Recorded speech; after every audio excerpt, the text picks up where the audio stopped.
This is Dr. Will Tuttle, author of the World Peace Diet, and I introduced Dr. Tuttle last night to my group here in New Jersey, and I have a question that I didn't get to ask you last night, and I wanted to find out about the paleo diet and raw paleo also, and why paleo does not work. Okay, thank you so much, Karen. And I would say, the first thing to understand is that paleo is attractive, I think, because it more or less goes along with what we're already raised with in our society of eating meat, dairy products, and eggs. The major benefit of a paleo diet is there's no dairy.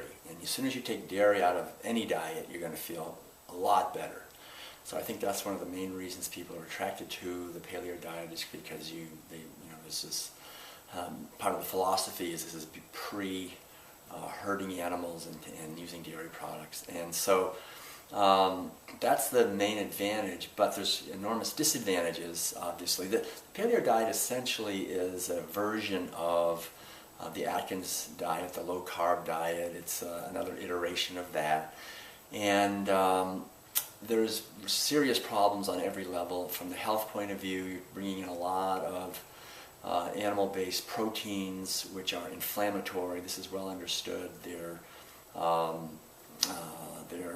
also acid-promoting in the body. So from a health point of view, plant-based proteins are far easier for the body to use. When we take in plant proteins, we're taking in the amino acids that have not been structured, really, and our body just uses them to create the proteins that we need. When we eat animal-based foods, whatever they are, the flesh of animals, eggs, or dairy products, the animals have taken those amino acids from the plants and they've created their own proteins, which our body then has to break those down to the amino acids again and then use them. So it's more energy, it creates more acid, it creates more residue, there's more sulfur, amino acids in animal-based proteins, and so it's just much more acidifying and harder for the body to deal with. So that's sort of that level, and then the other point that is important, probably two more points. Number one, from an environmental perspective, you still have all the problems. Animal agriculture in general is devastating to our planet. The fishing industry is overfishing the oceans. We're eating factory-farmed fish as well as wild-caught fish, but wild-caught fish is very often mislabeled. It's actually factory-farmed. And so this takes an enormous amount of pollution, and these poor animals, as we pull them out of the ocean, they suffer enormously. I read that 29% of the fish population is extinct at this point. Is that true? We're causing a mass extinction of marine life by overfishing the oceans and by breaking down the ecosystems through these large-scale trawlers that bring up turtles and dolphins and whales and birds and non-target fishes, which are thrown back dead. So it's an absolute devastation. The violence involved environmentally and to the animals involved. The same thing is true with land animals. If we're eating any flesh of any animals, cows, pigs, chickens, turkeys, ducks, geese, any animal at all, they suffer terribly. And environmentally, it's devastating because of the methane that's produced. The grass-fed beef, it's well understood to create more climate destabilization than any other way of doing it. It's extremely inefficient to grow grains and feed them to animals while we could feed them directly to people. And even grass-fed, these animals are typically taking an enormous amount of land that could go to other uses.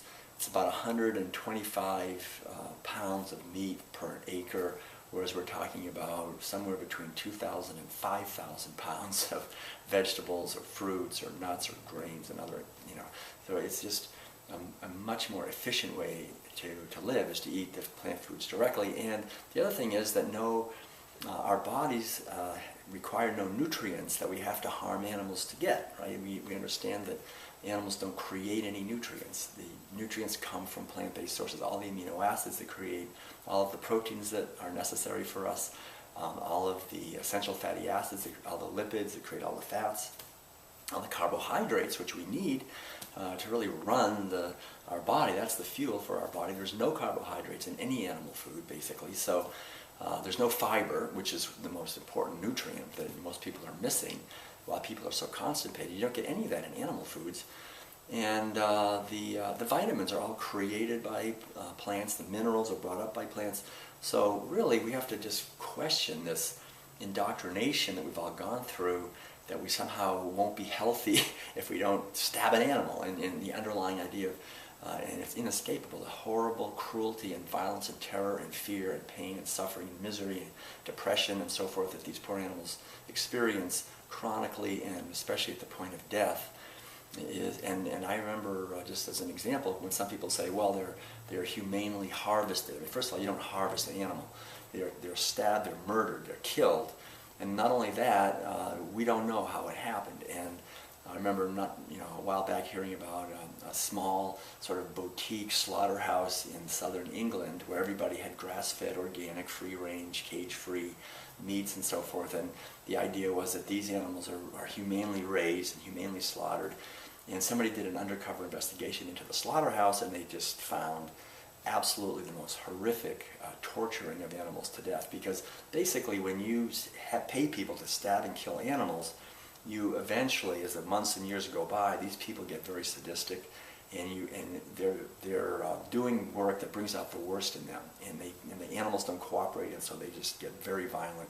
So when we're eating any animal foods, we're eating not only the misery and suffering, but we're causing other human beings to do the worst things, to bring out the worst in them, to shut down their natural compassion and wisdom and caring, to be brutal and violent and abusive to other living beings, terrifying them. Then they go home into their families and do violence, very often in their neighborhoods and in their communities.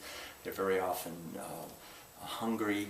I mean, they're devastated by the work that they're doing, and then we have hungry people who could be eating the grain so that is fed to these animals. So it's very elitist. It's very violent. It's devastating to the environment, and it's completely unnecessary.